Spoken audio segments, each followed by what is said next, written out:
Eu não sei se você já se deu conta, mas nos últimos dias as manifestações, os relinchos são cada vez mais estridentes, virulentos e ameaçadores vindos lá do covil do PT e da esquerda. São sinalizações, são ações que apontam para a violência contra a sociedade como uma alternativa de amedrontar o povo brasileiro e dessa forma tentar, pelo medo e pelo terror, a volta do Nine Fingers, o chefe do maior esquema de corrupção e roubo da história da política brasileira e um dos maiores da história da política mundial, para que esta corja toda volte ao poder. Sobre essa questão eu quero conversar com vocês, mas antes perguntar se o PT, sob o comando do Lula e do Zé Dirceu e da sua corja, do MST e outros agrupamentos criminosos, insistirem em aprofundar a violência, isso fará com que você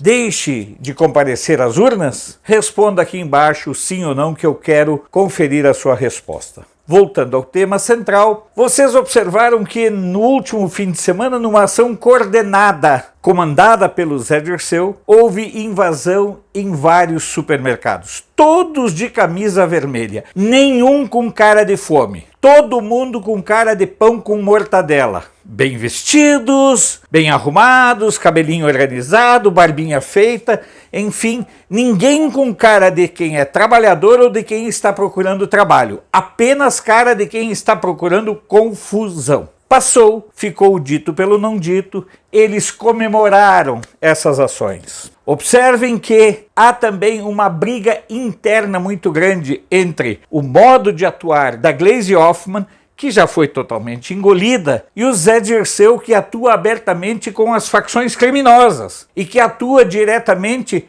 na Embaixada da Espanha aqui em Brasília, buscando recursos que o Polio Carvalhal levou lá para a Espanha. O quadro fica cada vez mais claro. Imagina se alguém conservador falasse o que o Lula falou ontem, segunda-feira, em um evento da CUT. O que o Lula falou? Não adianta vaiar em Brasília. Nós precisamos pedir para os companheiros descobrirem onde os deputados e senadores moram nos seus estados e ir constrangê-los e ameaçá-los em suas residências. Observem o nível de insanidade desse jumento, desse criminoso, desse canalha que fala, que prega abertamente a violência. Onde está o Ministério Público para questionar? Onde está o TSE para proibir que este condenado, absolvido, não, apenas enjambrado juridicamente, que ele continue posando de candidato, falando de candidato, se apresentando como candidato e ameaçando a sociedade brasileira o tempo todo como candidato? E por que ninguém faz nada? Onde está a mídia para denunciar esses absurdos com essas ameaças contra as pessoas? As ameaças contra os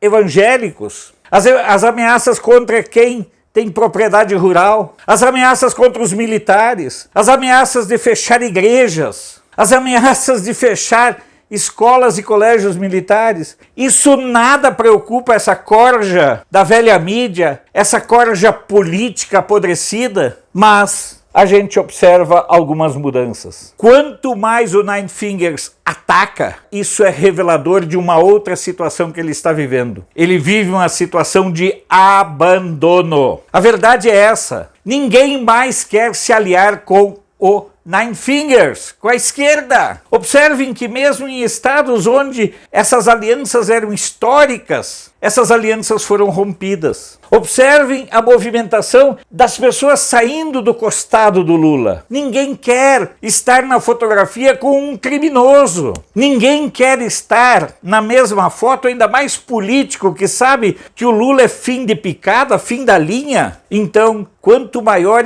acontece essa movimentação, essa mobilização de abandono do Lula, mais radical ele vai ficando. Hoje o Lula que nós temos Santos é um Lula anterior a 1989. É um Lula anterior à queda do Muro de Berlim. É aquele Lula que o Lech Walesa desqualificou. É aquele Lula que era bajulador de militares e que radicalizava no discurso para convencer o seu pequeno público. Hoje o Lula é apenas uma ameaça para a democracia. E as pessoas começaram a se dar conta de que essa ameaça para a democracia, ela é muito real e começam a abandonar. Resta quem para o Lula? Artistas decadentes, decrépitos, famintos e viciados, também em verbas públicas, mas viciados não apenas em verbas públicas? Quem mais? Políticos com condenação e ficha criminal? Observe quem hoje está com Lula. Você tem, olhando estado por estado, você tem um paspalho como o Requião no Paraná, que apregoa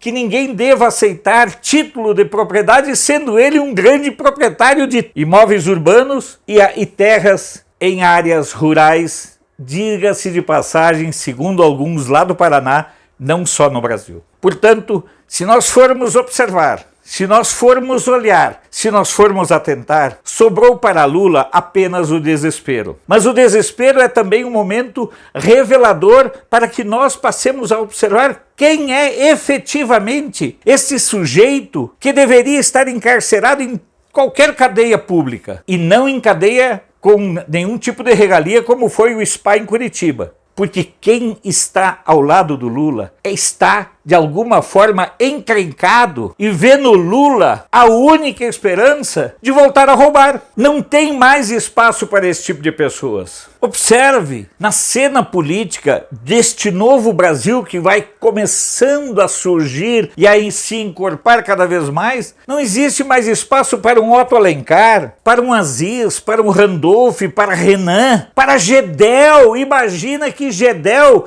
está sendo cotado para ser presidente da Caixa Econômica Federal, aquele rapaz tão honesto, aquele gordinho tão honesto. Imagina aquilo comandando a Caixa Econômica Federal. Então, nós estamos num momento muito revelador. O desespero que cerca o PT e a esquerda faz com que eles estejam cada vez mais colocando os pés pelas mãos. E é esse o momento mais importante para que nós prestemos muita atenção em tudo que eles estão dizendo, em tudo que eles estão ameaçando fazer. E inclusive no que já estão fazendo, com invasões de igreja, com ataques a pessoas e com invasão de supermercados. Há inclusive, no curto prazo, uma tentativa de voltar com as invasões de terras pelo MST. E a pergunta que eu fiz lá no começo, refaço agora. Esses atos de violência farão com que você fique com medo e não vá votar no dia 2 de outubro? Responda que eu quero saber. Compartilhe nossa live em suas redes sociais. Para nós é muito importante podermos contar com a sua participação, porque para continuarmos a nossa luta precisamos